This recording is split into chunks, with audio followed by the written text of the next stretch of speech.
അതിനകത്ത് നമ്മുടെ നിഖില് നന്നായിട്ട് റോള് ചെയ്തിട്ടുണ്ട്. ക്ലൈമാക്സ് ഒന്നും പറയാനില്ല, പെർഫെക്റ്റ് ആയിട്ട് ക്ലൈമാക്സ് ചെയ്തിരിക്കുന്നത്. നല്ല പടം, നല്ല ഗൈഡ് ചെയ്യുന്ന ക്ലൈമാക്സിൽ കേട്ടോ. ഏതൊരു പടം ഒന്ന് മസ്റ്റായിട്ട് വാച്ച് കാണാൻ പറ്റിയൊരു പടം. ഫാമിലി ആയിട്ടും കുടുംബമായിട്ടും എല്ലാം നന്നായിട്ട് കാണാൻ പറ്റിയ പടം. ക്ലൈമാക്സ് ആണ് എനിക്ക് ഏറ്റവും ഇഷ്ടപ്പെട്ട സൂപ്പർ പടം.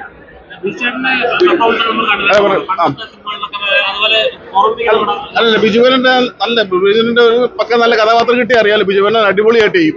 അത് നന്നായിട്ട് ചെയ്തിട്ടുണ്ട് പുള്ളി. കാരണം അവസാനത്തെ സീനില് പുള്ളി സൂപ്പറായിട്ട് ചെയ്തിട്ടുണ്ട്. കൊള്ളാട്ടോ, നല്ല പടം. ഫാമിലി ആയിട്ട് കാണാൻ പറ്റിയ നല്ലൊരു സിനിമ.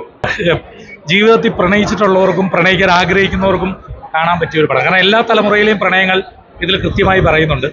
അപ്പോൾ അതൊരു ശരിക്കും ഒരു ഫാമിലി ഓഡിയൻസ് കാണേണ്ട ഒരു പടമാണ്. ഭയങ്കര രസകരമായി അത് അവതരിപ്പിച്ചിട്ടുണ്ട് വിഷ്ണു.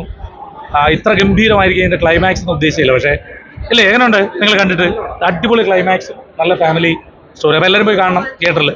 ഓക്കെ, സൂപ്പർ അല്ലേ, അടിപൊളി പെർഫോമൻസ്. എനിക്ക് ആ മേക്കിംഗ് ആണ് ഇത് എങ്ങനെ കൊണ്ട് നിർത്തുന്ന നമുക്കൊക്കെ ഒരു അത്ഭുതം തോന്നി. വിഷ്ണു, നിങ്ങളിതുകൊണ്ട് നിർത്തിയത് അത്ഭുതപ്പെട്ടു. സൂപ്പറാണ്. നമ്മൾ ഫാമിലി ഓഡിയൻസിലാണ് കയറട്ടെ. എല്ലാ ഫാമിലി ഓഡിയൻസ് കയറണം. നിങ്ങളത് ക്ലൈമാക്സ് വരെ നിങ്ങൾ ത്രില്ലടിച്ചിരിക്കും. ബിനീഷ്, ഈ റൊമാൻസ് ഞാൻ ബിനീഷ് ഇന്റർവ്യൂ ചെയ്യാം. ഇതിൽ ഏതൊക്കെ റൊമാൻസ് ബിനീഷ് ഫീൽ ചെയ്തിട്ടുണ്ട് ലൈഫിൽ?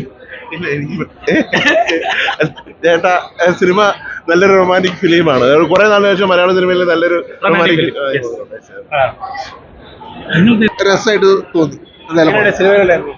സിനിമ കഥ ഇതുവരെ ഒരു വൺ ടൈം വാച്ചബിൾ മൂവി എന്ന് വേണമെങ്കിൽ പറയാം. പക്ഷെ എനിക്ക് അങ്ങനെയാണ് ഫീൽ ചെയ്തത്. പക്ഷെ ആ കഥ പോയേക്കുന്ന രീതി നല്ല രസമായിട്ട് വന്നിട്ടുണ്ട്. അതായത് ഫസ്റ്റ് ഹാഫ് ഒക്കെ കാണുമ്പോൾ ഒരു 3 പേരുടെ 4 പേരുടെ കഥയായിട്ടാണ് ഇതിൽ കാട്ടിയത്. പക്ഷെ അത് ക്ലൈമാക്സ് എത്തിയപ്പോൾ അത് കണക്റ്റാക്കി ഒരാളുടെ കഥ മാത്രമാക്കിയത് രസമായിട്ട് വന്നിട്ടുണ്ട്. പിന്നെ അഭിനയിച്ച എല്ലാവരും, അതായത് ബിജു മേനോനായാലും നിഖിൽ വിമല്, അതേപോലെ തന്നെ അനുശ്രീ, എല്ലാവരും രസമായിട്ട് ചെയ്തിട്ടുണ്ട്. നല്ല രസമായിട്ട് ചെയ്തിട്ടുണ്ട്. പിന്നെ എല്ലാവരും പേര് ഞാൻ എടുത്ത് പറയാം, പേര് എനിക്ക് അറിഞ്ഞൂടാ. എന്തായാലും എല്ലാവരും നല്ല രസമായിട്ട് ചെയ്തിട്ടുണ്ട്. ഒരു വൺ ടൈം മാച്ചിൽ പോയിട്ട് എനിക്ക് തോന്നുന്നു വർക്കൗട്ടായിരുന്നു. ഈ ബിജുവനും മേതിൽ ദേവിയും തമ്മിലുള്ള കോംബോ സീൻസിൽ ഇവർ തമ്മിലുള്ള ഒരു കമ്മ്യൂണിക്കേഷൻസ് ഒക്കെ വളരെ അടിപൊളിയായിട്ടാണ് പ്ലേസ് ചെയ്തേക്കുന്നത്. പിന്നെ 4 കാലഘട്ടം കാണിക്കുന്നുണ്ട്. ഈ 4 കാലഘട്ടം കാണിക്കുന്നുണ്ട്. എല്ലാ ജനറേഷനിലും ഇത് പടം ഇഷ്ടപ്പെടാൻ ചാൻസസ് ഉണ്ട്. പിന്നെ ക്ലൈമാക്സിക്ക് നല്ല രസമായിട്ടാണ് പ്ലേസ് ചെയ്തേക്കുന്നത്. നല്ല കൈയടിക്കാനുള്ള സാധനങ്ങളുണ്ട്.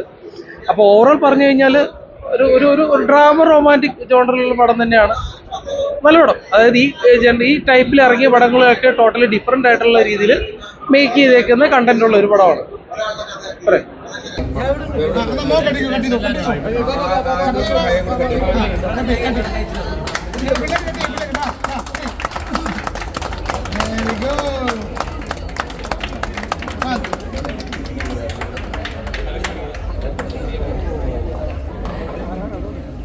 Thank you.